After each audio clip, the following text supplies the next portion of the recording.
Naturalmente avendo a fare con le piante, il marolino o i sireni o perché che,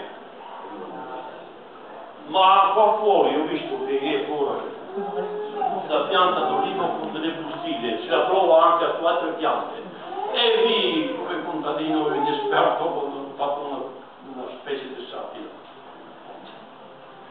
Biocultura moderna, deve sentire, formula magica, i voi producono la biologica, che già sovesse adulterate dai grani al mais, alle patate, sui frutari, gli avete bustine col profumo del colprine, contro i vai al feromon per far sesso con io.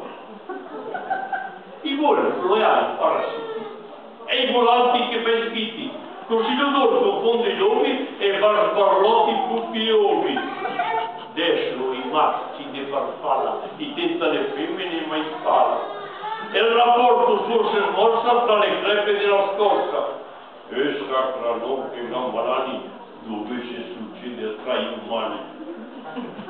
E pensare che questi fenomeni era sempre anche tra gli uomini.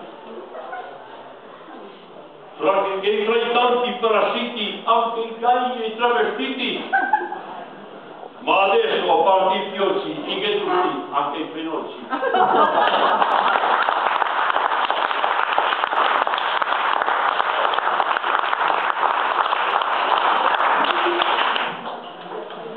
Gusti come ha detto qualche sposa la prosella.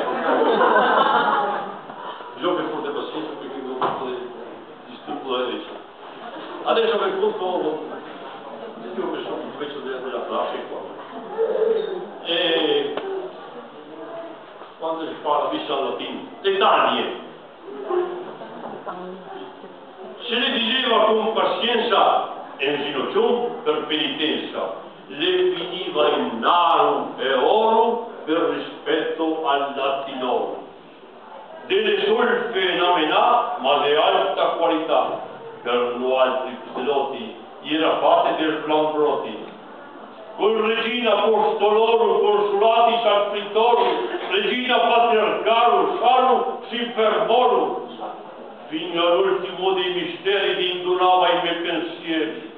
Al piedi e lei son, mi cascava dalla son.